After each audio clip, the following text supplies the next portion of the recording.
question's pretty simple today to start the show because you never know where this show's going to go. The question is simple. Daryl Morey, Howie Roseman, Dave Dombrowski. Which general manager, or as I've been pointed out because they're not all general managers, which general manager or which executive that runs their respective franchise is under the most pressure to win a title now? That's what we're going to talk about today, plus a million other things on the agenda. Trending in the AM is live, taking your thoughts and opinions. We're live in 60 seconds.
And a very good morning, everybody, and welcome all to Trending in the AM right here on Edge of Philly Sports. We are live, Facebook, YouTube, Twitter, Twitch.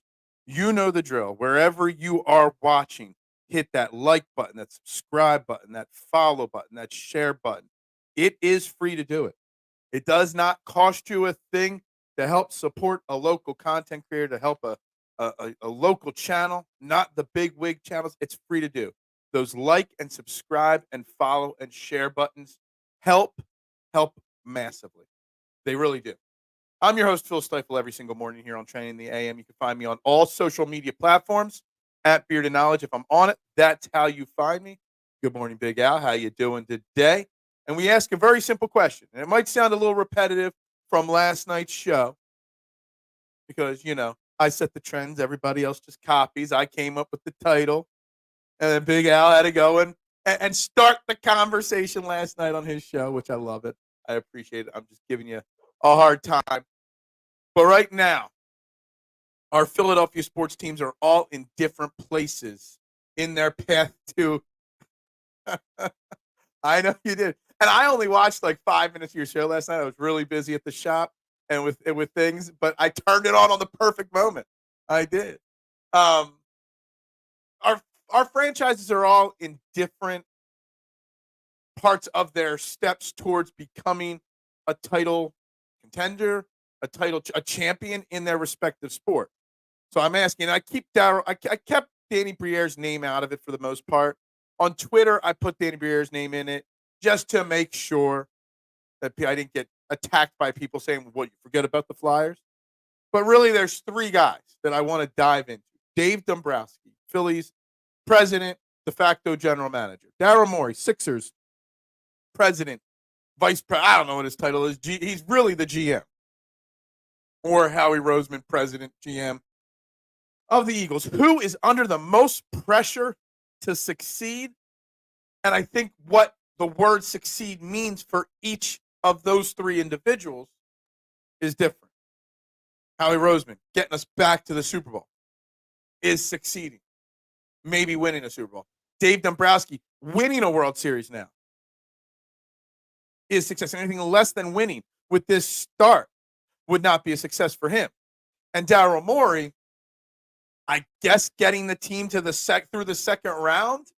I don't even know what would be considered success for Daryl Morey. Not screwing up this quote unquote, what everyone says, blank canvas that he has to work with and he's going to do all this magic with. Who is under the most pressure? And I think the easy answer is to say Daryl Morey. And I know a lot of people, and I'm going to read some comments because I posted this question on Twitter. I got about a dozen responses on it. I'm going to read some of those responses here on the air as we discuss this. And a majority of the answers are Daryl Morey. And I get that. But Howie Roseman's under some pressure. 2023 did not end well. There's pressure there. Dave Dombrowski's got the $300 million payroll. One of the best starts in the history of baseball, one of the best starts in Phillies history, coming off of a season of disappointment after a World Series appearance. I actually think you can make an argument. I know, I already see the comments coming in. I think you can make just as strong of an argument for Howie Roseman or Dave Dombrowski as you can Daryl Morey. Because why is Daryl Morey under the most pressure? Because he's got this blank canvas, because the process is almost over, whatever you want to say. But Daryl Morey's never been successful as an executive. The Sixers have never made it out of the second round since Allen Iverson in 2001. So what is even success? What's even the answer to success for Daryl Morey? We can't just assume that success, this immediate success that he has to have, even results in an NBA Finals appearance. The other two have the pressure that they got to win titles right now. Daryl Morey, the pressure isn't for Daryl Morey to win a title next season. The pressure is just to be better. The pressure for Dave Dombrowski is to win a World Series. Howie Roseman to win a Super Bowl. A week ago, we talked on this show. Who's going to win a title first, the Phillies or the Eagles? And we all agreed the Phillies should first because they'll be in that World Series before the Eagles even get to the Super Bowl. So it depends on what success is to determine who's under the most pressure. What's up, Travis? It's been a while. We want Cooper replacing Maddox and Quinion Rogers. Isaiah Rogers? We'll get to details like that in a little bit. Avonte Maddox, I think, could be on the chopping block at the 53-man roster. Elephant in the room. Think it's Morey, and mostly because he's done nothing. So why is there pressure on him if he's never done anything? And that's I agree. Daryl Morey is probably the correct answer. But my question is, why is he under pressure when he hasn't done anything? And he continues to keep this elite reputation, even though he's done nothing. So that's why I think it's the easy answer. I think it's the cop-out answer, no offense, saying that Daryl Morey is the answer. Because I'm really, really thinking deep down inside, what's even pressure for him? Why is it him? You're a visionary, Phil. Well, it's the glasses. Morey, next question. Well, I don't think it's as clear, cut, and dry. I think it's the right answer, K1. But I don't think it's as clear, cut, and dry as everybody else is going to say and think. Because again, what has Daryl Morey ever won? Nothing. So why is he under pressure? He's only under pressure to validate his own opinion of himself. The Sixers have never gotten past the second round, again, since 2001. I think it was 2001 the last time. I don't know. Your listeners on your personal page, interesting. What? We have a few listeners here, there. We got them everywhere. Where have you been? Yeah, K1 took 1 or 2 days off. It's okay. Phil will be gatekeeping. I'm always gatekeeping. Won't discuss blank being put on what? I don't even know what you're talking about. Howie is the least because of the team fails this year. Nick is gone. Howie has been told for 3 off seasons that he won the off season. Well, you can't win when you win the off season, Brett, doesn't mean you win the Super Bowl. So I can't be going and saying that because he won the off season, he's not winning the off season and then failing to win a Super Bowl. Puts a lot of pressure on you. He had this great offseason. Everybody's been hyping up all the extensions, the draft, the addition of Saquon Barkley and Bryce Huff. Everybody's hyping up Howie. So why does that not put immense pressure on him to succeed and this team to succeed? And I know some people will say that he built the team. Now it's up to the team to get the job done. Well, that then translates into Dave Dombrowski. Dave Dombrowski build a great team. To get them over the hump, Dave Dombrowski now needs to make adjustments. Add another outfielder, maybe a starting pitcher, a relief pitcher, whatever. Can't sit idly. Daryl Morey sat idle, did not fill the backup center role at the deadline last year. He didn't do his job through the end of the season.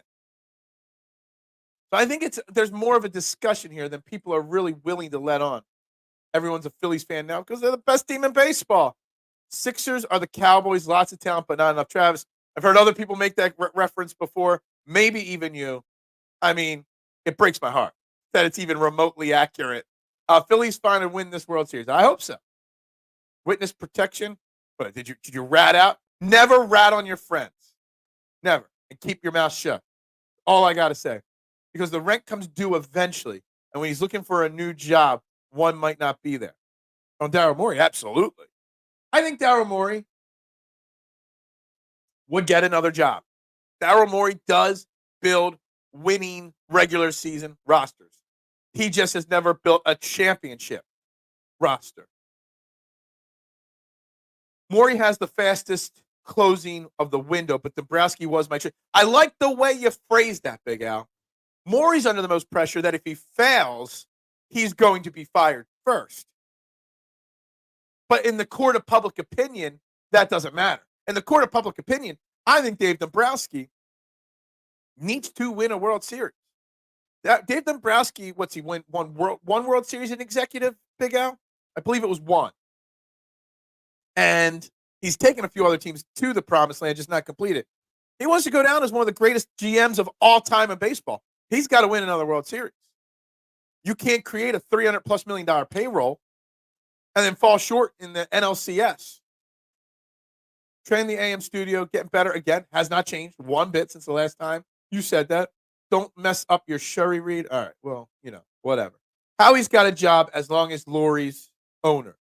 I agree, but also I think his leash is long. But I think at some point, if another Super Bowl doesn't come along, I think he could go. Dombrowski's got his job as long as the Phillies keep winning. That I don't know if I agree. Maybe one more year.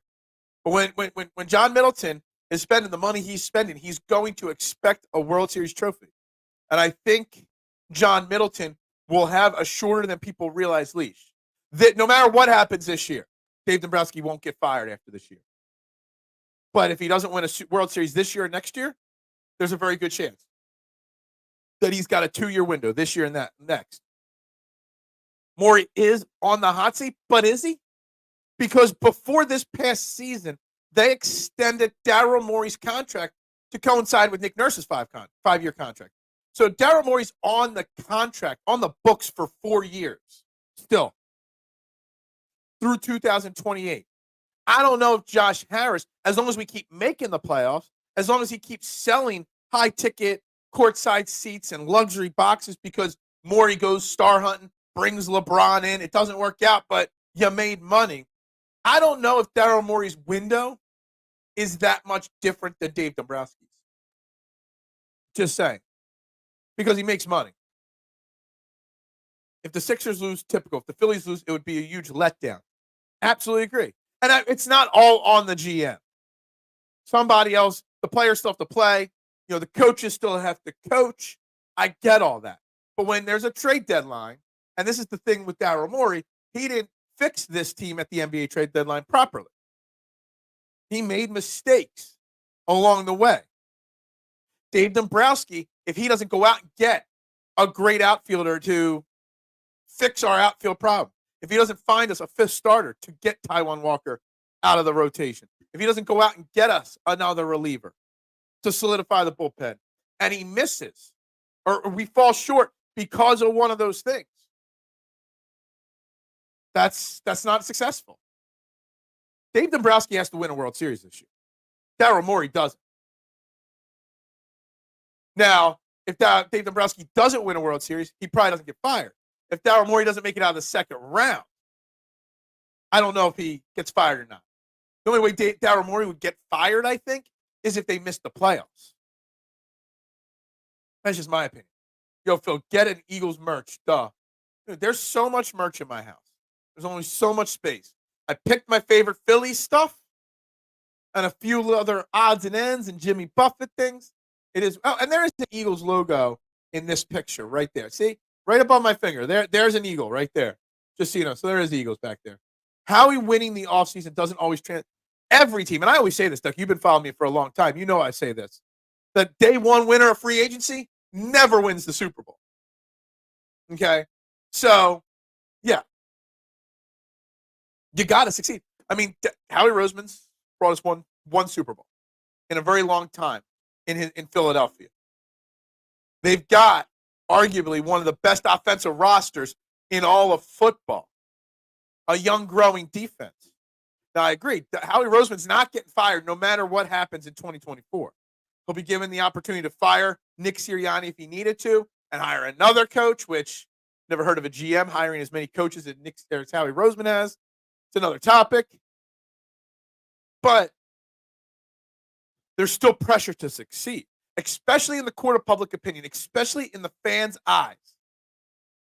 That who will we give the hardest time to if they don't succeed? We're already giving Daryl Morey a hard time. Phil's beard is greater than big up. Stop. My beard's still not that great. Morey's window is closing because his superstar is aging, and this team is not set for years like the other teams. And that's fine. I get it. But and here's the thing. Everybody's saying Daryl Morey. But here's the thing. Daryl Morey goes out. I'm just saying hypotheticals here, Big Al. Daryl Morey goes out and gets LeBron James and Jimmy Butler. I'm just making up random names here. LeBron James signs as a free agent. Jimmy Butler, they trade for, and it doesn't work out. Well, he's going to say, I swung for the fences. I brought in the stars. It didn't work out. Okay? But Josh Harris is going to be like, but I just made bigger profits than ever before. Daryl Morey, we will give you another chance to tweak the roster again. There'll be an excuse. Well, it was only 1 year. It takes time to adjust with all these big stars. And he will get another year.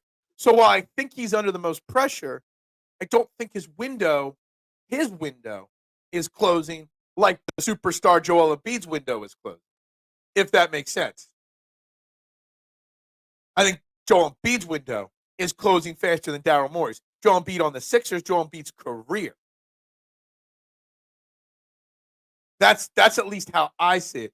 What's up, Little G? Good morning to you.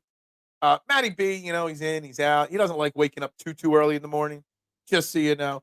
Guys, real quickly here, we are brought to you here on Trending in the AM on Edge of Philly Sports by SherryTickets.com. Great moments don't just happen, they happen with you in the crowd. SherryTickets.com is easy to use and has no hidden fees. The price you see is the price you pay. Don't use those other ticket resellers where they crush you with fees. Pay less. Play more with SherryTickets.com. You can save even more by using promo code EOP10 at checkout. It saves you an additional 10% along with the no hidden fees. The price you see is the price you pay. If you need a more personal touch, you can call them personally directly, 610-494-5050. Just make sure you let them know EOP, Trending in the AM is where you heard them.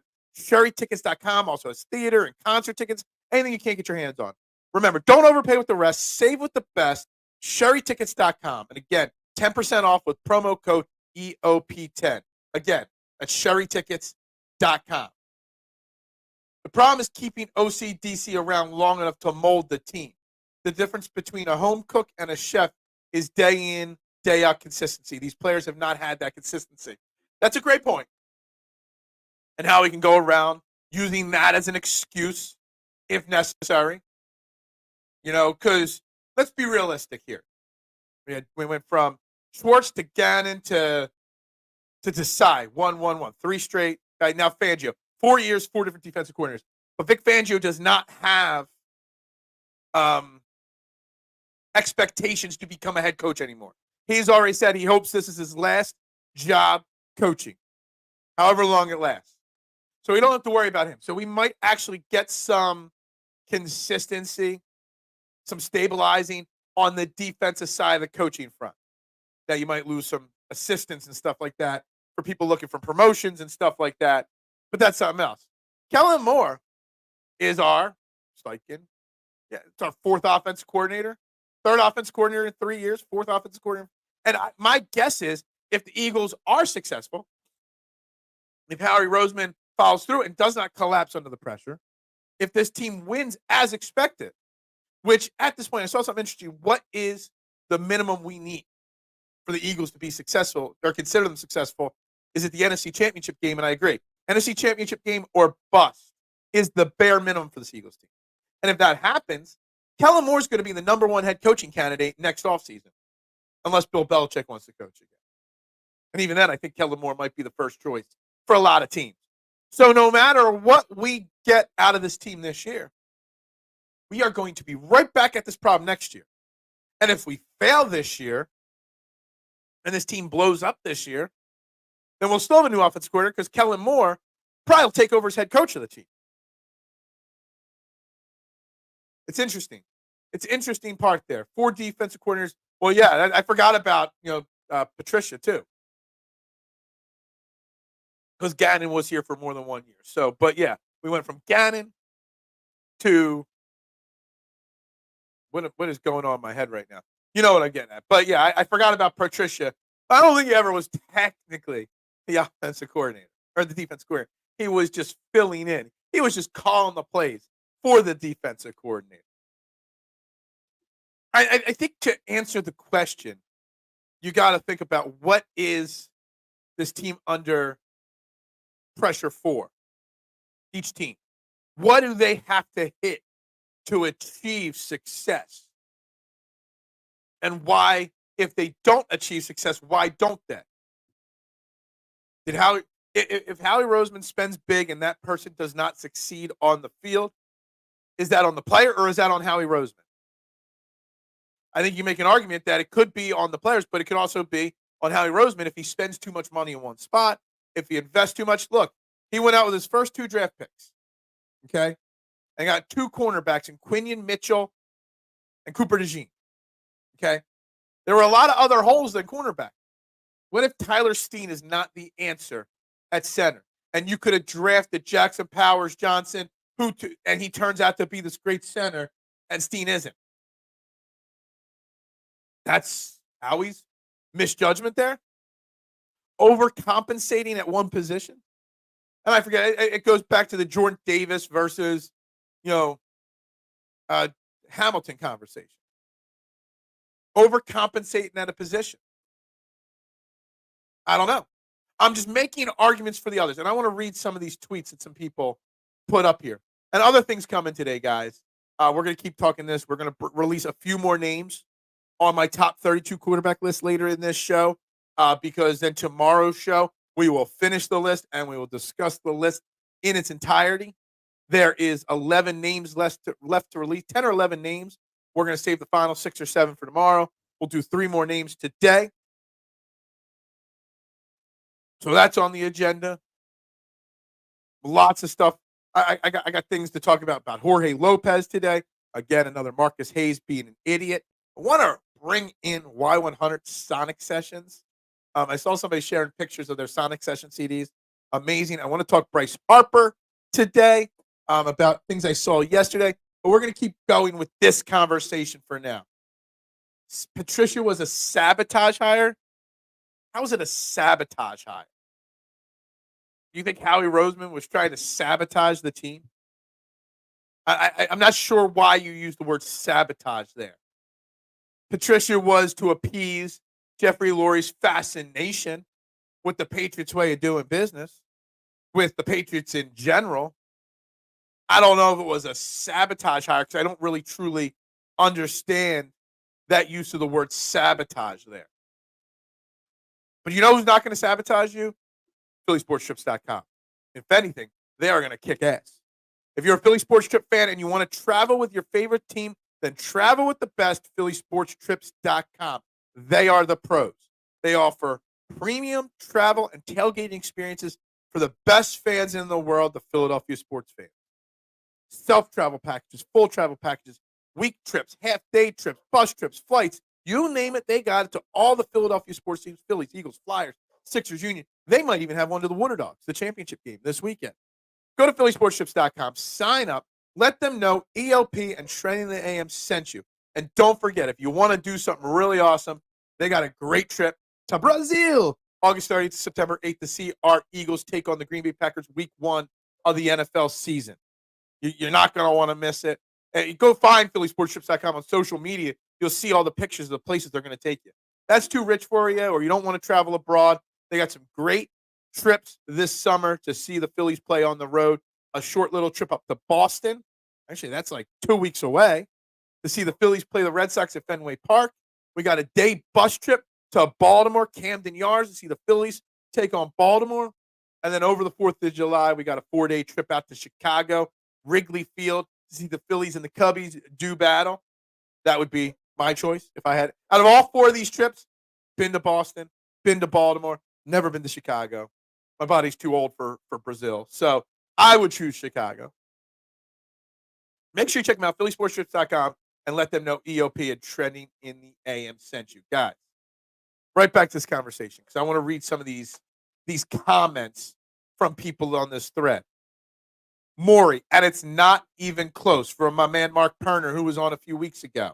And I responded, I think it's accurate, but you can make cases for the others. And he says Morey because at least Dombrowski and Roseman have had some form of success recently and big picture. Daryl Morey or Roseman has won a Super Bowl, got the Eagles to the Super Bowl a few years ago. Dombrowski has World Series title and has gotten the Phillies to the World Series. That's his reasoning, okay?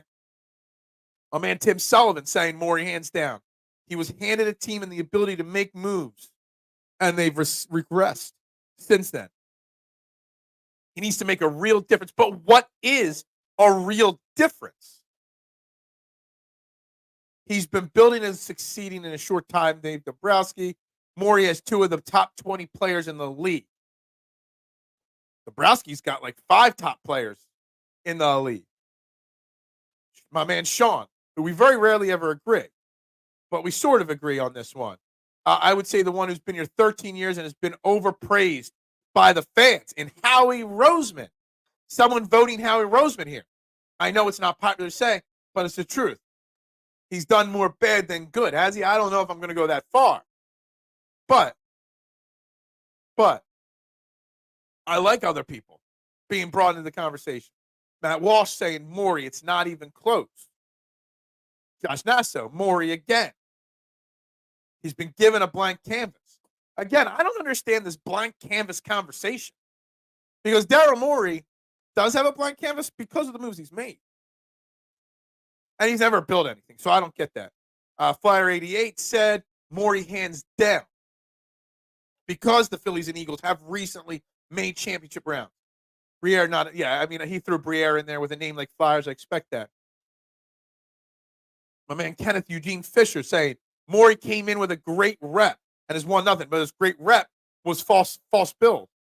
McGorick, 22, Morey, Carroll, Barra, Morey. There have been a lot of Morey votes in the comments here and the comments on Twitter. And again, I agree. It's probably the right thing. It just depends on what you consider success. What pressure are you putting on these guys? Is your pressure is you want a title for all 3 no matter what? Or is it each guy's level that they've got to reach different? And that's what you create success to. K1, never been to Brazil. I've never been to Brazil either. I was scheduled to work in Brazil, but I quit the job before I got to Brazil. Long story. But I'm too old. I mean, I always wanted to go to Carnival, and party it up for a couple days. But, dude, I'm not into that anymore. I don't want to deal with the crowds and the party atmosphere like that. Not my scene anymore. Used to be, but not anymore. So I've only been to one place. I've only been to Venezuela and all of South America. So, yeah, that's about it. Patricia's a crap coach because he's trying to be Belichick 2.0. He isn't even Belichick Alpha versus 0.01. Yeah, the whole Patricia trying to be Belichick 2.0, it's similar to people saying, well, he's going to be the next this. I see people saying Jalen Brunson's the next Allen Iverson, which is bogus, but whatever. Why do people always try to be other people? Why can't they just be themselves? Like, seriously. How has Howie done more bad than good? I agree. I'm just reading the comments that were put on the thing. There is still a narrative. I mean, Matty B, if he jumped in the comments, would crush Howie Roseman. There are still a select group of Eagles Nation Duck that have still not, like, because I was on the Howie Roseman hate train for a while, but I've grown to appreciate him. Okay? I've evolved my opinion because just like he has changed Howie Roseman on how he does business, so have I. But there is still a small select group of Eagles Nation that cannot stand Howie Roseman and think he has had success by accident. 2 Super Bowl appearances since the equipment room with a win in the Super Bowl. Plus how many years in the playoffs stuff. That's all I need. I'm over the Howie Roseman hate personally. It's just fashionable to hate on Howie because it's the Eagles. It's fashionable to hate on Philly in general, Taijuan. You know, we see it all the time, even from our own fans and own media, not just the national bigwigs. I mean, we're going to get into Marcus Hayes' idiotic tweet yesterday during the Phillies game in a little bit. So I do want to address Bryce Harper a little bit. But it's cool to hate.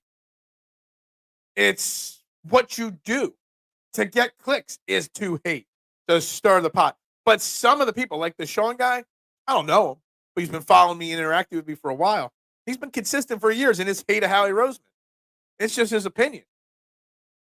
It's a wrong opinion. I don't think he's got any basis to it, but it is what it is. Dombrowski, the team was in the World Series and fell off in the NLCS. The way this league and division is set up right now, it is World Series or bust at this point. So Dave Dombrowski's got to – Dave Dombrowski then – here's the question. Is Dave Dombrowski and the Phillies under more pressure to win a title than the Eagles or Sixers are? Because if the answer is yes, they're the most under pressure. They have to win 110% a title or it's a failure. Then Dave Dombrowski's the answer. Who's under the most pressure? Because this team is a World Series contender, but it's not a World Series favorite or whatever. I don't know how I want to say it. They're not a lock to even get to the World Series because there are still 2 or 3 holes that I think are pretty big. Another outfielder. I don't need Pache and Rojas and all these guys, Whit Merrifield, all platooning out there. Go get me a left fielder or a center fielder that's a all-star or borderline all-star player right now. Go get me someone. Taijuan Walker. Could you imagine? The Phillies are going to London soon to play a series, the London series. Can you imagine going to see the Phillies for the first time in London and Taijuan Walker is still in the starting rotation? Dave Dombrowski better be out there finding somebody to get rid of Taijuan Walker with and get another starting pitcher.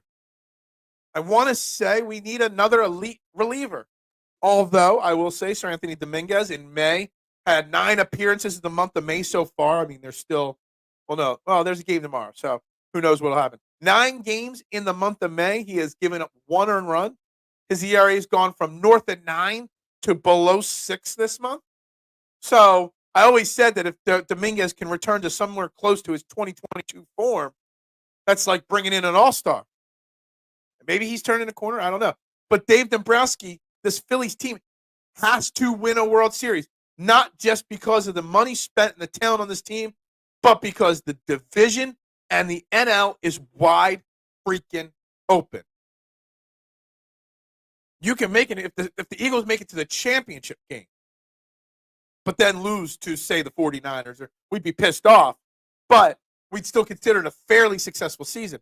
If the Sixers just get out of the second round, that probably would be considered a successful season. But the Eagles, or the Phillies, have to win a World Series to pay off this team. So I think I just made the argument that the correct answer is Dave Dombrowski, because he's still got work to do. He can't be content with what it is, and I don't think he will. I said it yesterday or a couple of days ago. I firmly believe 2 or 3 of our top 5 prospects will be traded by the deadline to bring in multiple high-end pieces. They're not going to let and sit idle. We'll see if it works out, though. Ask around the league, though, other GMs have much respect for the Hauser. I know. Dude, we've said this before. Okay, on. If Howie Roseman was fired, before the ink was dry on his pink slip, he'd already be working somewhere else. Howie Roseman would get a job like that. Daryl Morey, maybe. Maybe he would take a month or 2 off, and then someone would fire their GM to bring him in. Maybe Dave Dombrowski is getting older. Maybe he would. Maybe he wouldn't. Maybe he'd become a consultant somewhere. But Howie Roseman would be hired instantly.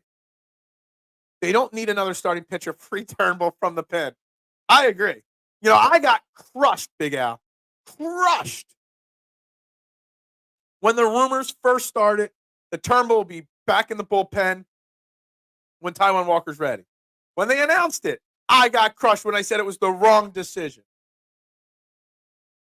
And yet they're still winning the majority of the game. They're still a 500 team when he starts. He's just terrible, Taijuan Walker. So again, even every time Rob Thompson makes a mistake, he gets away with it for the most part. But Taijuan Walker is atrocious. Since the day they signed him, I said it was a mistake. All last year, said it was a mistake. It was such a mistake, they couldn't even pitch him in the playoffs last year. Not even out of the pen. And here we are again with him. One of the big missteps in Dave Dombrowski's era here in Philly. I think we still got 2 years and like $35, $40 million left on him. Howie Roseman is under the most pressure because the Eagles as an organization have higher standards. So I like the way you phrased that, mister. Morey is in the break room eating donuts and watching Three's Company. Is he eating donuts or is he eating crumble cookies, mister? I'm not sure. I like the way you put it. What is not just, but see, I'm not saying by the organizations. I'm talking under the fans. Who are we putting under the most pressure? The Eagles' standards are higher. They are. I like the way you phrase it. I still think Dombrowski deserves the most pressure. And I think Daryl Morey, by the fans, is in default under the most pressure. But I like the way you phrased the Howie Roseman answer there, mister. I really do. So failure to win a title means your season is a total failure. That is just saying, no. I'm saying based off of the season and the off season, the expectation isn't title or bust for the Sixers next year. To be better, which is to be better than this year would be to get to the second round. Us Sixers fans would hope for a conference finals appearance. Dave Dombrowski is under pressure. It is a failure to not win the World Series this year. It's a failure to at least not make the World Series this year. 32 teams in all sports. Only one wins a championship. I know that's a lot of pressure to put on an executive. But I don't know. I kind of feel like you got to put that pressure at least on Dave Dombrowski, maybe on Howie Roseman. But Daryl Morey, his pressure is to get us to the second round. Daryl Morey until he gets rid of Tobias. Well, he already got rid of Tobias. Now, what happens to Daryl Morey when he brings Tobias Harris back? Even my Kenny G love does not exceed Mitchie Pooh's Tobias Harris hate. I know, K1. I know. Oh, what's up, Matty V? Championships are all that matters. Exactly. Any other mentality is a loser mentality. Problem 1 with Eagles Nation. Fire Howie. But see, Howie has brought this Eagles team a championship. Dave Dombrowski has yet. Daryl Morey hasn't brought anybody, ever, anywhere, a championship. So who's under the most pressure? And I would almost say, get back to, Mr. saying the Eagles, and I know Matty B is not a Howie Roseman guy. The Eagles run the joint. They are the face that runs the place, sports-wise, in Philly. They are the number 1 team. There's a reason why we talk more Eagles than any other sport on this show. because the Eagles are the priority. It's football. So maybe Howie Roseman's under the most pressure because it's the Eagles. Oh, we got a special guest here. I kind of totally forgot about this again. My man Shane F. How you doing, my man? Kind of forgot my week's been terrible. terrible week. So I totally forgot again that you're coming on here. And I don't know if you've caught any of the beginning of the show here. But we've been talking about the pressure that the GMs in Philadelphia are under. Dave Dombrowski, Daryl Morey for the Phillies and Sixers, and then obviously Howie Roseman for the Eagles. What would you rate? Because I know you're not really a Phillies or Sixers guy. What would you rate the level of pressure that Howie Roseman is under going into this upcoming season? It's perfect that, even if you forgot I was coming on, it's perfect. Like I pop into the studio and I hear you say the word Eagles right as I come in. So like it's perfect timing. I mean, to be honest, I don't feel like Howie's under any pressure at all. I think my perception is that, everybody's talking about how good the Eagles roster is, and it's a disappointment if they don't make a deep playoff run and all of those things. And I agree with that. And you can't put together a roster like that as a GM, I feel like, and be under pressure. Like the Eagles have had sustained success. They've had a lot of success over the last few years. They've got a good roster. The thing that there's pressure is about the coaching situation, right? And that comes down to a GM too. But I feel like Nick Sirianni is definitely on a hot seat. I think that Howie Roseman has Jeffrey Lurie's unshakable trust at this point. So I don't think there's really any pressure for Howie at all. Well, I had a follow-up question, but then I saw this comment from Joe. Good morning. You are the biggest Kyle Shanahan fan he knows. Hey, the context of that, but you know what? I don't even know if I want to know if you're a Kyle Shanahan fan or not. But on the pressure, like I also think it's like, what are the expectations of the team? Like Dave Dombrowski and the Phillies, they've spent more money than ever before. The Braves are falling apart with injuries and stuff like that. The window was there, but the window is like wide open now. And with the money spent and whatnot, Howie Roseman, the Eagles, they just were in the Super Bowl 2 years ago. I know the Phillies were in the World Series 2 years ago. They have, again, been, titled the team that's won the offseason again, which doesn't always translate. And it's the Eagles. It's football. They're always going to be under the biggest eye of the fans of Philadelphia sports. I know he's safe per se, but the scrutiny from the fans, what is the minimum that the fans should expect this season, that if they don't get to X level, then we can crush them? But if he gets here but doesn't win a Super Bowl, let's just think of it in a positive light. You know what I'm getting at there? Yeah, I mean, fans should expect this to be a playoff team, absolutely, especially in the state of the NFC. I think fans should expect to win the division. I think the Eagles got better this offseason and the Cowboys did not.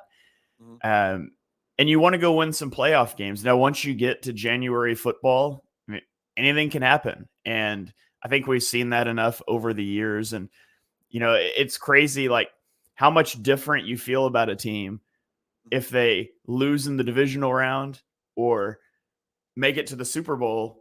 That's a 2-game difference. And I mean, obviously that's like the end goal is to get to the Super Bowl and win it. But when you're playing against really good teams, you're playing against the 49ers in the postseason, you're playing against the Lions in the postseason, your margins are razor thin. And I don't think we like to acknowledge sometimes how much luck goes into a ball bouncing your way in a 1-game win or go home situation. You're talking baseball, you're talking basketball in a 7-game series. The better team's usually going to win in a 1-game winner take all. There's a lot of luck, ball bouncing your way sort of things. And so I don't think you should let, obviously, fans, the way they feel about a team is going to be impacted by if you make a Super Bowl or not. But you shouldn't let your feelings about the overall process be changed too much by, man, that one ball got tipped up into the air and intercepted and it ended the season.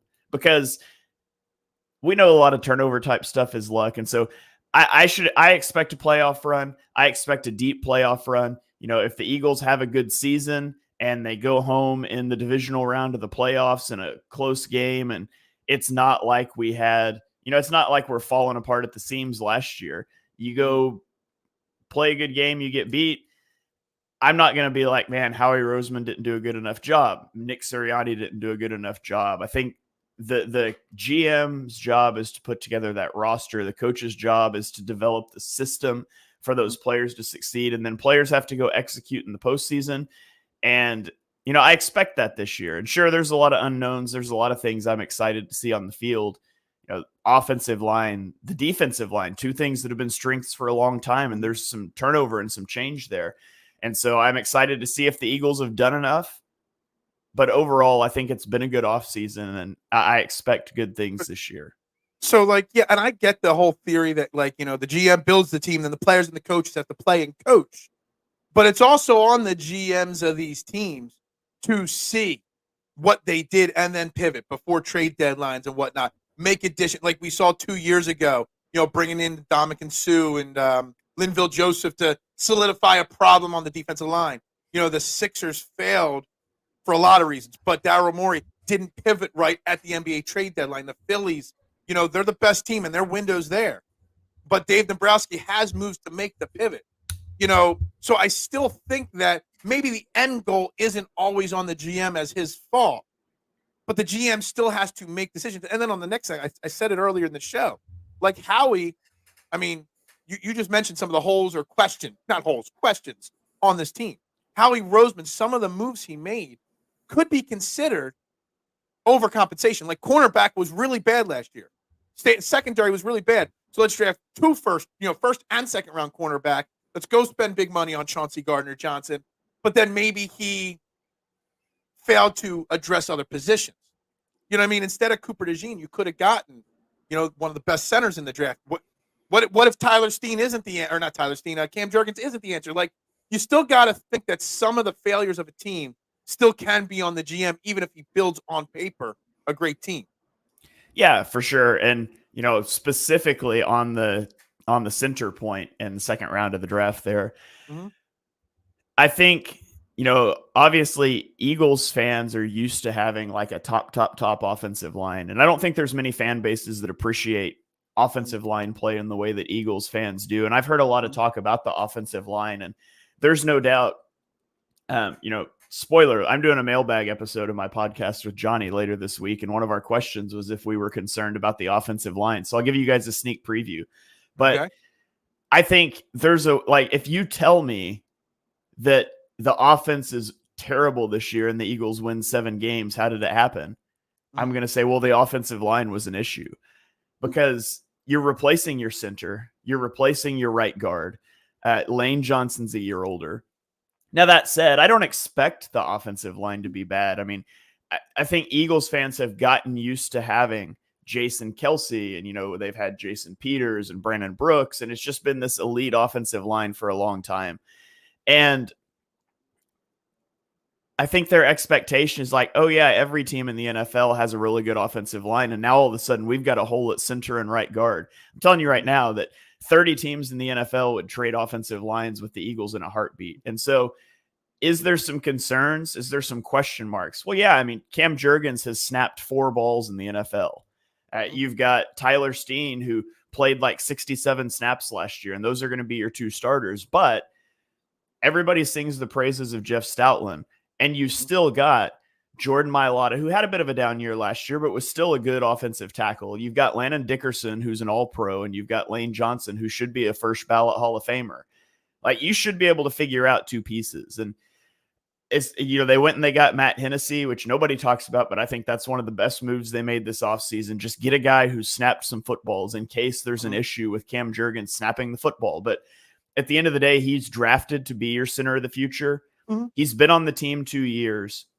And sure, you could have gone and drafted like a Jackson Powers Johnson in the draft. And I loved Jackson Powers Johnson.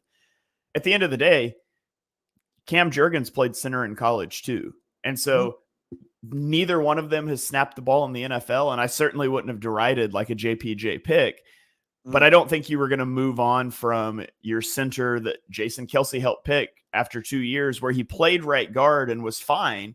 and now you're moving him back to his natural position. So I thought they did a good thing in going out and getting Matt Hennessy to help back up. He's played guard, he's played center, and then they took some late round picks to fill out depth on the offensive line. I truly think Cooper DeJean was the guy they were comfortable taking in the first round, and I think the rest of the league's crazy for letting him fall. I don't think they walked into the draft thinking we're going to take 2 corners, but I think it was just a value-based thing. I love this comment from Nooms here. Hurts has a lot of responsibilities to pick up now with, Kelsey being retired. Look, I wasn't trying to make a case for, Jackson Powers Johnson over Cooper DeJean, because I like you thought he would have been perfectly fine at 22. But it's just that theory that is Howie under pressure, that these picks he made this off season he had, is he under pressure that he didn't, because 2 off seasons ago he overpaid for Slay and Bradbury and we saw it fail. Maybe he made some mistakes. This year he goes out and just spends all his time focusing on that secondary. And I'm not saying he slacked elsewhere, but maybe he misused his assets. His allocation of his assets might have been wrong. I just think that the people, and pretty much 98% of the people have answered in the show and on Twitter this question, have said Sixers GM Daryl Morey is under the most pressure. But I think there's a case to be made for Howie Roseman, for Dave Dombrowski. But, it just depends on what your level of expectations is for each GM, whether they're under pressure or not. Is it winning a Super Bowl or is it not? And obviously, as Matty B said, it's always should be Super Bowl or bust. But I guess it depends on that. But again, it's the Eagles, it's football, it's Philadelphia. Howie Roseman is probably under the most pressure just because of that by default. Yeah. And I mean, if you think about the offseason, and sure, we can talk draft and that they went after 2 corners and they signed Chauncey Gardner-Johnson, but they really made moves to address about everywhere in the offseason. I mean, if you just they go out and they get Kenny Pickett to be their backup quarterback, which I know that was a hot topic, but they value backup quarterback and they went and got one. They go and get Saquon Barkley. They went and got some wide receiver 3s, Paris Campbell, Devontae Parker's the one that retired, right? Pulled the Miles Jack on us. But so, they got a quarterback, they got a running back, they got a wide receiver. I mentioned Matt Hennessy. So they addressed in some aspect everything on offense except tight end. No, that's not even true. They picked up CJ Uzoma. So they literally added somebody everywhere on the offense. You look at defense, they added Bryce Huff. And of course, that was paired with a Hassan Reddick trade. But they added an edge rusher. They added Devin White at linebacker. They added Chauncey Gardner-Johnson. So in some respect, they added people everywhere. And I think your goal as a GM should be to walk into a draft and not be pigeonholed into a pick. Don't be the Denver Broncos and have to take Bo Nix at pick 12 because everybody knows you have to take a quarterback. And I thought Howie did that. I thought he did a good job of setting a baseline of competency on the roster. So when the draft fell the way that it did, he was able to just go take the best players. I think I agreed with at least their first 2 picks. I wouldn't have gone the Jalix Hunt route, but I know why they did. Because he didn't have to reach and say, okay, now I have to get a linebacker with this 2nd round pick or something like that. And not only did Devin White fall on, they did address it in the way that Howie Roseman addresses linebacker, which is, but I kind of feel like, and I don't know if you got this opinion based off of the way the offseason went with free agents and the draft, that linebackers are kind of turning into league-wide what the running back position has been for the last 5 or 6 years. The value at linebacker in general, overall, is falling across the NFL. And I don't know why that is, whether it's because of the new tackling rules, just the way the game's being played. Kind of like someone like Patrick Queen in that much smaller than anticipated contract that he signed. The way how few linebackers were drafted in the first couple of rounds. Are people like ignoring linebacker or not ignoring it, valuing it lesser than they used to?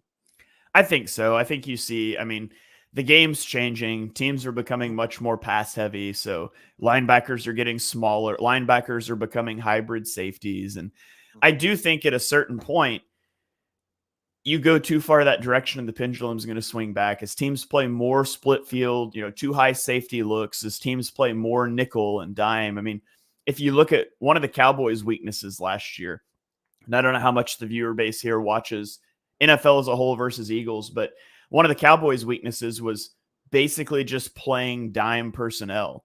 And so teams started to go 12 personnel, go heavy, 2 tight ends, and run the ball on Dallas. And they had a lot of problems with it because they just simply don't have linebackers. And I mean, if you're going to be in a place where you don't have linebackers, at least don't have a first-round pick at linebacker on your roster that you can't even play like Dallas did. But I think there's an element of that. And I do think the pendulum's going to swing too far in that one direction. It'll start to come back. But if we want to talk like mistakes that Howie made, the biggest mistake that Howie Roseman made in the last 3 years is letting TJ Edwards get out of Philadelphia. Now, you're not going to hear me say that TJ Edwards is some top 10 linebacker or something, right. But TJ Edwards was competent. He was competency over the middle of the field. And when he goes and signs with Chicago for, what was it? It was like 3 years, $19 million. It was sick. I know it was $6 million a year. I forget how many years it was, but yeah, it was. Yeah, it wasn't much.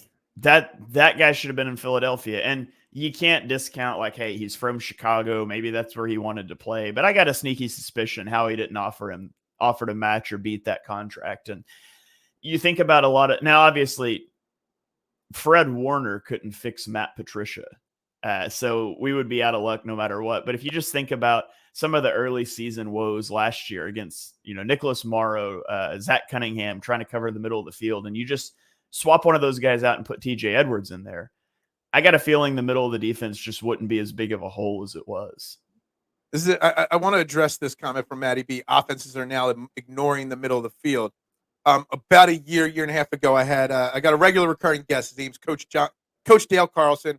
He's coached mostly in college. He's worked under Tommy Tuberville and a couple other legends over his 40-plus year career of coaching. And he talked about years ago, you see less and less Vince Wilfork type guys in the middle of defenses and more athletes in the middle of defenses because the offense was going passing and running to the outside. And then you started, not majorly noticeable, but he brought up about a year ago, very small, but it is a slight trend upward in offenses running in the middle of the tackles because the defensive line had been getting smaller and smaller. And now you're starting all of a sudden to see again the trend. You've got more Jordan Davises of the world, big, girthy guys, because you see the evolving way of how offenses and defenses work. I wish I could find that interview, and I remember when I had him on, because he brought in some really thoughtful things into, the key is to beat the curve. When the trend starts to go, get there before anybody else does. So while it's not ignoring the middle of the field, it's just the evolution of the game. Yeah, absolutely. And you're going to see that, you'll see that multiple times over your lifetime as a football fan. It was not 5 years ago that Jim Schwartz's, and Eagles fans are familiar with this, intimately familiar with it, but Jim Schwartz's single high safety, let's be +1 in the box, let's stop the run and make him throw the ball. Mm-hmm. That was prevalent.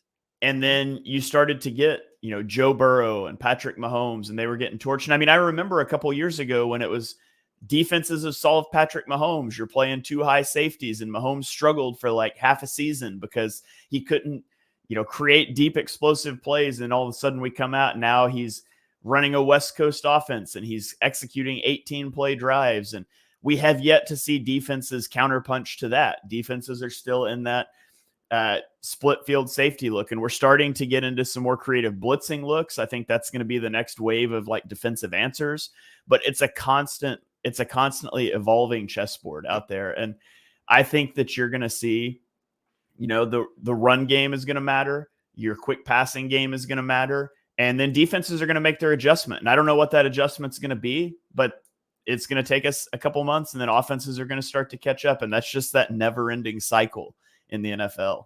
Yeah. Noom's saying linebacker ignorance was okay when you had great safeties like Malcolm Jenkins and B-Dog before that. He asks, is Malcolm being replaced with Cooper? I don't think Cooper DeJean is going to be playing safety. Not at first, at least, in my opinion. I think he's pretty much locked in as a cornerback right now on this team, right? There was, at least that's what the OTA reports. Yeah. Leaning. he's been mostly playing cornerback. I can see a legitimate argument for playing him at any defensive back position. So I'm intrigued by Cooper DeJean in the slot because he's such a good run defender. And one of those things, you've got poor linebacker play. You've got light linebackers, whether it's Nakobe Dean, Jeremiah Trotter Jr., Devin White. I think White's a little heavier, but they're all pretty light at linebacker. They're not very good run stoppers. It's really helpful to have a slot defender that's an elite run defender. And that's Cooper DeJean. So he's really good at that. He's a little stiff-hipped, and that gives you some problems defending two-way goes out of the slot. So you look at outside cornerback, and that's where he played a lot at Iowa. And I think he's really well-suited to play outside. But then you look at who else the Eagles have. You have Quinyon Mitchell. You have Darius Slay, and I see a troubled path for him to get on the field as a rookie. And, obviously Slay's on the back end of his career, and maybe long-term he slots in out there, and that'd be great. And then you think about safety, and I could see him being good at safety because he is so good at run defense, and he's really good coming downhill, playing things in front of him. His football IQ is so good, and that helps you out a lot more at safety than it does at cornerback because you're getting to read the whole field. And so I can see legitimate arguments to play Cooper DeJean at any of the three defensive back slots. At the end of the day, I just want him on the field as a rookie, and we can figure out the rest later. Like where he plays as a rookie doesn't have to be where he plays long-term, but I want him to get some of those reps, even if he's not a full-time starter. Guys, we're talking to Shane Happ here on Trending in the AM right here on Edge of Philly Sports. Guys, make sure we're at the hour mark here. You hit the like button, the share button, the subscribe button, retweet, wherever you're watching, and keep your comments coming. I got Shane here to talk about my quarterback, my ultimate 2024 quarterback ranking list, and where it is now. We're going to add some more names to it here. But really quickly, first and foremost, I might need to hire this guy, David Archeri, the Cherry Law Firm, after my list is complete, and all the crap I'm going to get on social media. But David Archeri is a dedicated, well-established personal injury lawyer built on the promise of aiding the seriously injured throughout the state of Pennsylvania. If you've been seriously injured by the negligence of another or you have questions, give him a call, 610-565-0300, or go to cherryinjurylaw.com. Let David Archeri fight for your rights, and let him know you heard about him right here on Trending in the AM and Edge of Philly. Again, 610-565-0300, cherryinjurylaw.com. Now I'm going to see like 100 cherries in the comments section after reading that. So you did a list, and you inspired me to do a list, and it's been 2 weeks almost of content on this show, releasing my ultimate quarterback list for 2024. And just like you, this is just a list for one season, not building a franchise around this guy for the next 20 years or whatever. This is just going into the 2024 season. Well, hold on here. We got one more. Daryl Morey until he signs LeBron and Bronny. Yeah, that would be a disaster. Disaster for the Sixers. But as I said, and Shane, you could agree with this. I know it's not Eagles related, but LeBron James coming to the Sixers would be fantastic for one reason. It would create so much drama, which would create so much great content. And when you host as many shows as we do, drama is fantastic for content creation, is it not? It is. It definitely makes things a little bit easier when people are fired up and ready to chat. Yeah, exactly. If he does something stupid or does something great, it creates drama, which means I've got something to talk about. So I'm pining for him to go out and get Jimmy Butler, LeBron, get them all. Get all the superstars in here. Trade Joel Embiid, whatever you want to do. Because the more drama, the better it is for this. But let's get to this list. I did not add today's names onto this list, Shane. And I don't know if you've glanced at the updated list here or not. But this is where we're at with my list so far. And I did plan on releasing a couple names, but I'm going to release through the top 5 here on the show. Then I'll round it out in tomorrow's show. But if you're glancing at this list, I know a lot of people have crushed me for my Geno Smith ranking and my Justin Herbert ranking the most. Because obviously I'm not a Justin Herbert fan. I've been crushing him. Geno, I definitely think I made a misstep there. I probably should have had him a little lower. Where does my list, especially the real important names, the Goff, the Love, the Prescotts of the world, where does this compare to yours? And where do you think I might have made the biggest missteps too high or too low on this list so far?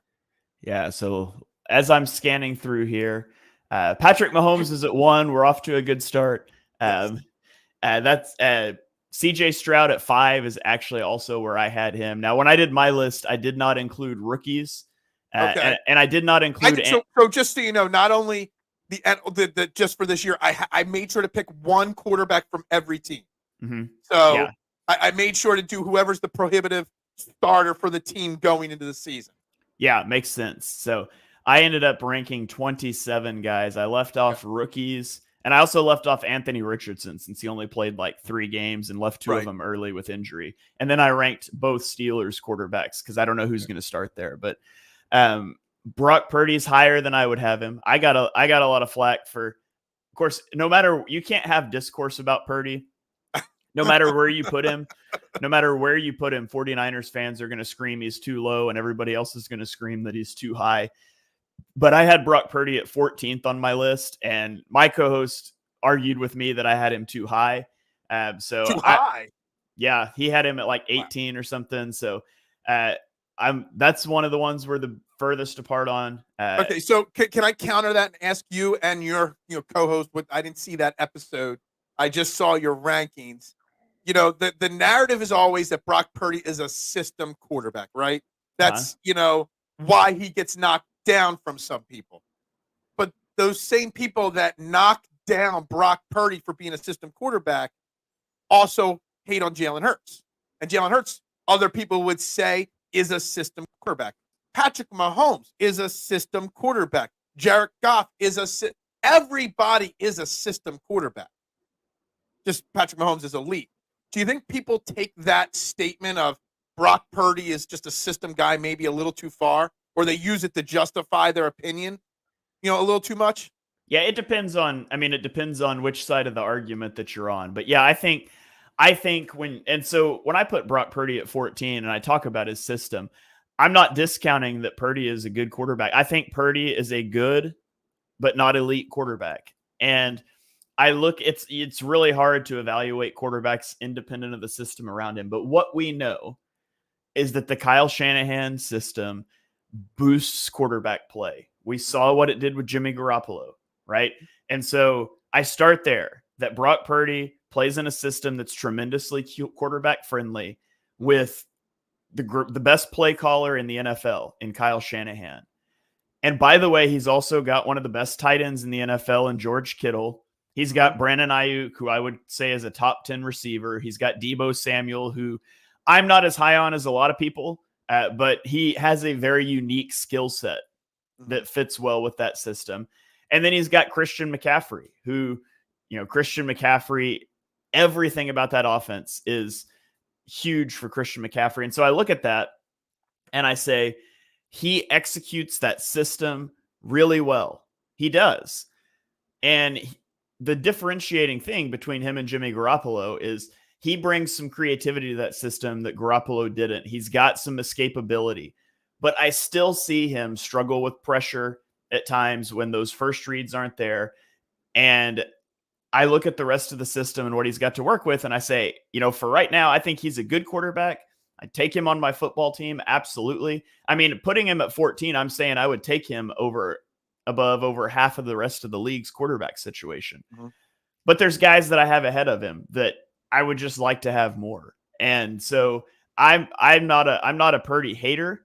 I like to think I'm a Purdy realist in putting him at 14, that I'm not coming at it with I hate the 49ers agenda, although I hate the 49ers. and I'm not coming at it with but I'm trying to look at that, and sincerely evaluate where I think he should be. And one of the craziest things is in my mentions, I have all kinds of 49ers fans, and they almost go to the point of discounting how good the rest of their players are and how good of a coach Kyle Shanahan is. To me, I honestly see a little bit of my ranking is also just spreading some of that credit around where it's due. All right, so I'm just going to announce it right now. Number 7, 8, and 9 that's not on this list, okay, yet. I'm going to release those names right now. At number 7 on this list, right after Brock Purdy, I got Josh Allen. At number 8, I got Aaron Rodgers, and at number 9, I got Matthew Stafford, along with Jared Goff at 10 and Jordan Love at 11. I'm assuming since you don't have Brock Purdy in your top 10, a lot of those guys are probably a little higher on your list than mine. That is my top 10 then. I'm going to save 2, 3, and 4. I think everybody can assume who's in the 2, 3, 4 based off of this list. But I got Allen at 7, Rodgers at 8, Matthew Stafford at 9, and obviously Goff 10, Love 11, who's already on this list. Where are they're not? I don't think they're really reaches or stretches with any of those choices there. Yeah, I think Allen's too low. I have Allen at 2 on my list. Okay, and then it was Stafford and who? Stafford was 9, Rodgers 8. Rodgers. I have Stafford at 8, and I have Rodgers at 13. And the only reason I have Rodgers that low is his age and coming off the Achilles. It's essentially been, I mean, if we discount like the 4 snaps he played last year, it'll have essentially been 2 full years since he played football. And the last time we saw him, he didn't have the best season. Now, granted, he was dealing with a broken thumb and the loss of Devontae Adams. But again, broken thumb 2 years ago, torn Achilles last year, 40 years old. I do worry about him coming off of that. And he will have had a full year since he hurt it week 1. But he was also rushing to get back. And he doesn't believe in modern medicine. And so you wonder, like, how's this going to go? And so much of his, like, so I had Aaron Rodgers at 13 and I had Kirk Cousins at 15. And so we got into a debate about, well, they're both coming off of Achilles injuries and Cousins was later in the year. So why does it concern you so much with Rodgers and not with Cousins? And I think to me, it's so much of that mobility has been a big building block of Aaron Rodgers' game where it hasn't been with Kirk Cousins. And so I worry how Rodgers adjusts if that mobility doesn't come back after the Achilles injury. And he's still like 4 or 5 years older than Kirk trying to come off the injury. So I've got Rodgers at 13. If he comes back, if you could tell me for sure he's 100%, he would be higher. But I'm a little concerned there. And then I had Matthew Stafford at 8. And Stafford did some incredible stuff last year. His arm talent is phenomenal. Again, with him, though, you worry about age and mounting injuries. We came into last year concerned about back and elbow injuries, and it just seems like there's always some lingering, concerning injuries for a quarterback with Stafford. And so I think he's an incredible talent, but he's also getting up there, and I worry about that fall off being injury related.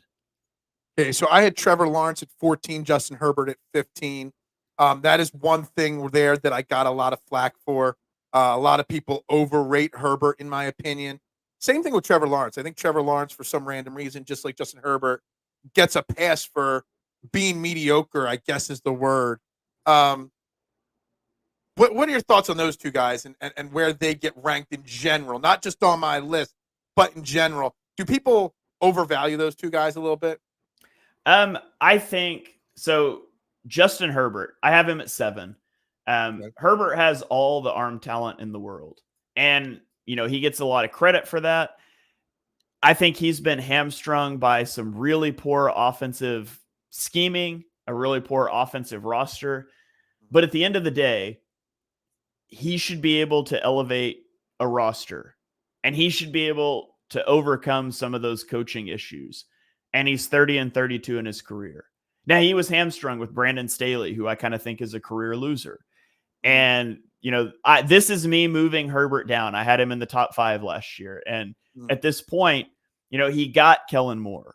And yes, they drafted a first-round receiver that should not have been a first-round receiver, and Quentin Johnston stunk last year.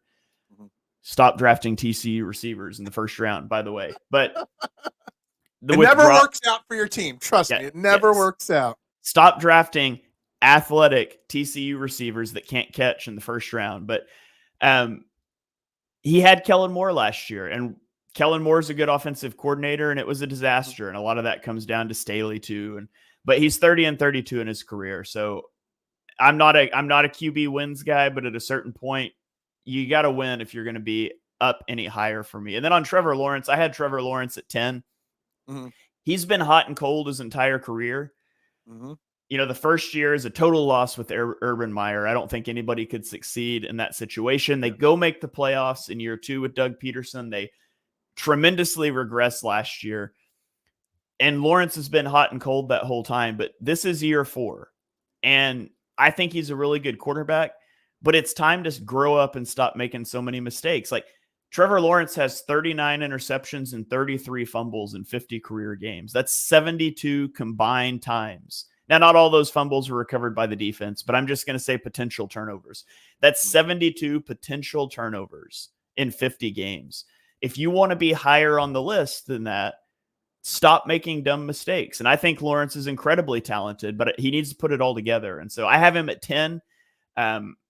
And I thought I was maybe a little low on him, but I look at the guys that I put above him, and there's just nobody that I would put him over on a 1-year timeline. So 3 other names that I oddly got a lot of criticism for on this list that are already on the list. Just so you guys know. So 16 is Deshaun Watson. 17 is Baker Mayfield. I'll have an updated graphic for tomorrow's show, guys. But names I got really oddly, I didn't even know there were fans of these guys that would criticize me for these places. I got criticized for putting Bryce Young at 32, Will Levis at 31, because how dare I put them below rookie quarterbacks McCarthy and Daniels, which I think it's inconsequential, but whatever. And then there's still Daniel Jones fans out there that criticize me for putting him at 28 on this list. Like, am I wrong in saying that Bryce Young is the worst quarterback in the NFL right now? And that Will Levis, I don't know why there's Will Levis hype floating around this offseason. Yeah, I mean, so when I did my rankings, and again, I did not include rookies, but I had Bryce Young at the second lowest spot.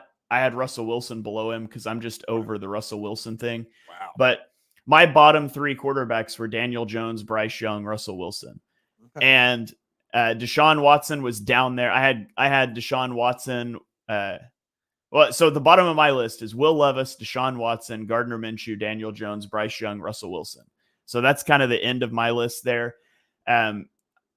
Will Levis, I'm willing to kind of wait and see a little bit. And so I had him a little bit high. I mean, 22 out of 27 for me is not tremendously high, but Will Levis was a later round, not late round, but he wasn't a day 1 pick. He's only played a year. And I didn't think he was terrible in a pretty terrible situation. But yeah, I mean, none of those guys have done anything that should put them up very high. Like, no, you ask any Panthers fan that's not delusional, hey, would you rather have JJ McCarthy or Bryce Young? They're going to say JJ McCarthy. Like, JJ McCarthy might stink, but we know Bryce Young stunk last year. And is it all his fault? No, like it's impossible to evaluate a quarterback independent of their system. But Bryce Young was one of the worst quarterbacks in the NFL last year. Like, it's not even in question. I mean, but that goes to the theory and the thread and the conversation that I've had plenty of times over 2.5 years of doing this show, is that these rookie quarterbacks, they're set up to fail most of the time because they're going. Bryce Young might have turned into a good quarterback if he was drafted in the 2nd or 3rd round to a team that already had an established quarterback and he could sit and learn.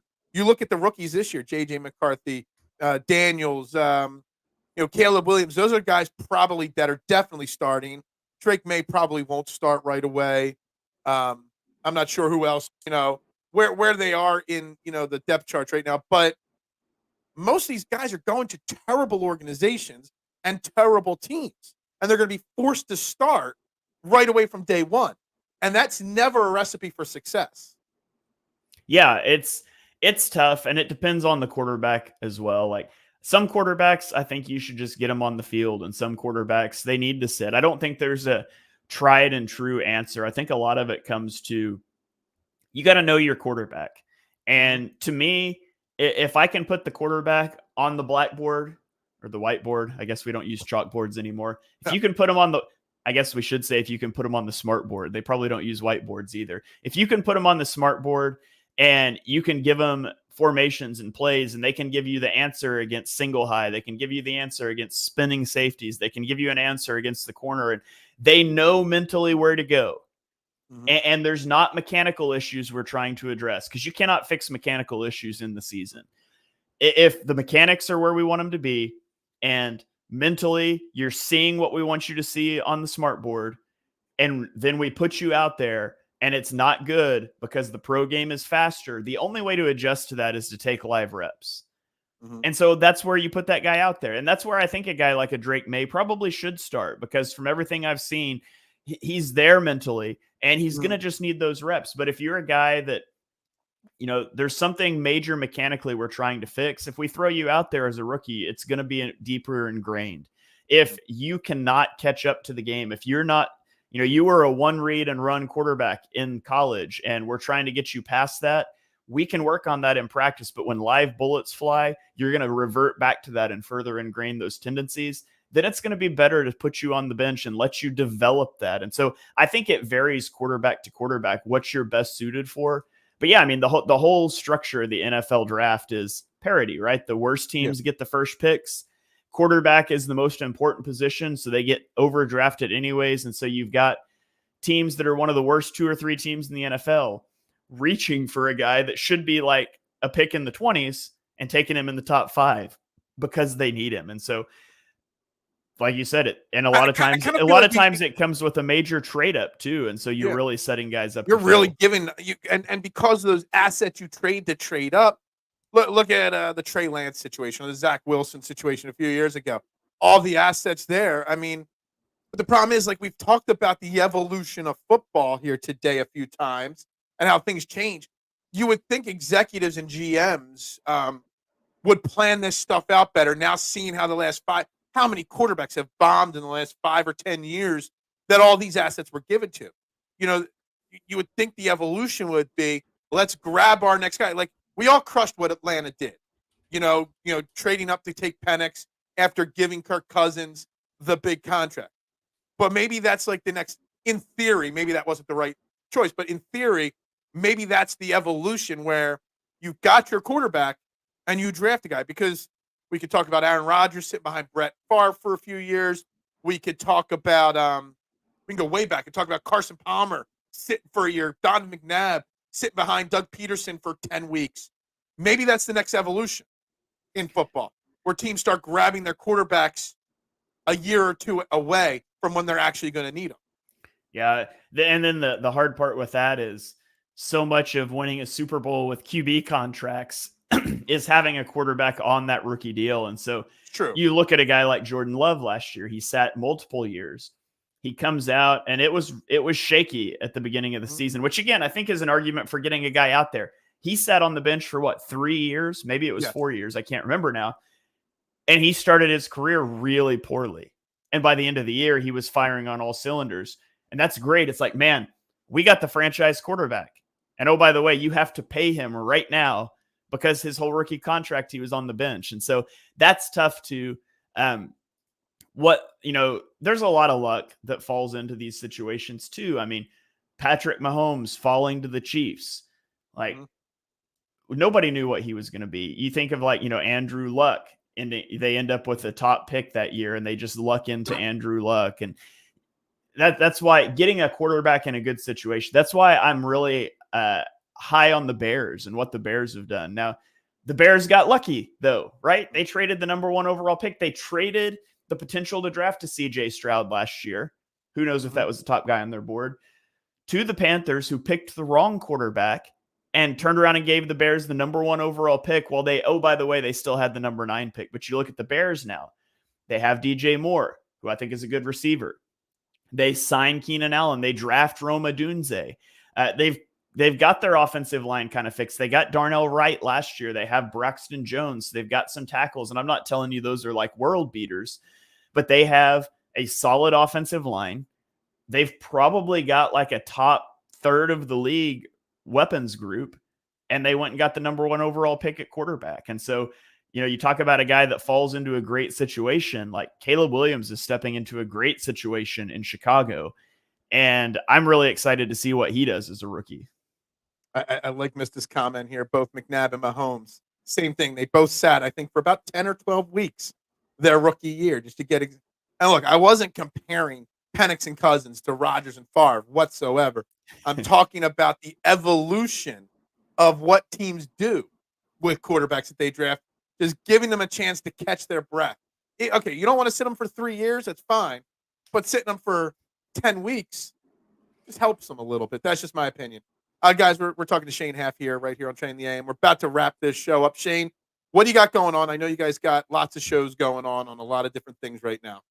Yeah, so I launched a new podcast feed after BGN Radio shut down. Unfortunately, we lost control of our feeds. We were never allowed to post out there to let people know. So we still got people. I mean, if you're on Twitter, we've posted about it ad nauseum, but we still have people that are not aware of what happened with BGN Radio, which is really sad. So it got shut down, but you can check out Eagles Pin Pull Network. Johnny and I's show on the Shane page, our midweek film review show, is on there. We got John Stolness. He's going to do Eye on the Enemy with us. He's doing an Eagles Memories series this offseason, talking about the 2004 season. So his first episode talking about the acquisition of Terrell Owens aired last week. It was awesome. As a guy who wasn't closely following the NFL at that time, I really enjoy listening to his stuff. And we've got our Birds of the Roundtable show on there. We've got several other shows in the works. We're hoping to have basically a daily show, except for Sundays, once we get to regular season. So new podcast feed, you guys be sure and check that out, and ratings and reviews will help us get that out there. And then other than that, man, I'm trying to finish my house renovation, and so I can enjoy a little bit of lazy time in the summer before we get back to football. You need to finish your house renovation so you can come on out here to Coatesville and do my house renovation when you're finished. There we go. We've already discussed this. You can't let me down now. You're going to do all my work here. Well, we'll see. You have your people talk to my people. We'll see what we can set up. Guys, that again, Shane Half at Shane Half NFL. Thank you much for joining me this morning, my man. Yeah, absolutely. I mean, even if you forgot I was coming, we talked about it last time. I can just pop in now. I didn't forget you were coming. I was on a roll with what we were talking about, and I lost track of time. That's all that I forgot about right there. And we've still, I mean, I think I could go on for another hour today. I mean, I got to go to work. I got to pay the bills, but I think today's the kind of day where we could go on for another hour talking here today. Yeah, I mean, when you start getting into talking about quarterbacks, the conversations are endless. I mean, it's the most, and people get so offended by these quarterback lists or any rankings list. It's just a matter of opinion. It's just subjective. The only thing I ever get mad about is when people aren't willing to listen to somebody else's opinion on it. That's all you got to do. Your opinion's different than my opinion.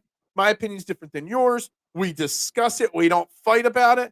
But that's not the way of 2024. 2024 is just bash each other for an opinion. Yeah, well, wait till you tweet your list. I'm going to go quote tweet it and yell at you. Yeah, of course. That's what everyone else does, Just because I like Geno Smith's story and I got him number 20 on my list, I have gotten so much flack for that. And I know it's wrong. But you have Geno Smith lower than I do. Lower? Yeah, I had him at 18. Oh, so okay. So now, granted, I didn't rank rookies, so that could impact. Well, I don't have a single rookie ahead of him. Okay. Because my highest rated rookie is 23 with Caleb Williams. There you go. Yeah, I've got Geno 18. Yeah, no. And Mark had him 17. I had him lower than Mark did. Wow. All right. Well, now I don't feel as bad because, yeah. Anyway, thank you very much, Shane. We'll see you next time. All right, my man? See you, Phil. Thanks. See you. All right, guys. We're in the final 2 minutes here of the show tonight or this morning. Great stuff, Joe. Thank you very much. Well, we got lots to talk about tomorrow, Joe, because I missed a lot. I didn't get to talk about Jorge Lopez and that Mets situation. Did not get to talk about Marcus Hayes or Bryce Harper. Dallas Goedert was in my notes. Jordan Davis was in my notes. I got lots of stuff. And I came up with another question. I'm going to put this on Twitter. Which quarterback in the NFL is under the most pressure going into 2024? Is it Dak Prescott, who's a free agent? Jalen Hurts? Brock Purdy to prove he's not a system guy? Which quarterback is the most under pressure? We're gonna talk. We got lots to talk about this week and next week. There's so much. It never ends here on Training the AM. But guys, it is time to wrap it up. But we are brought to you here at Training the AM by Dolan's Bar.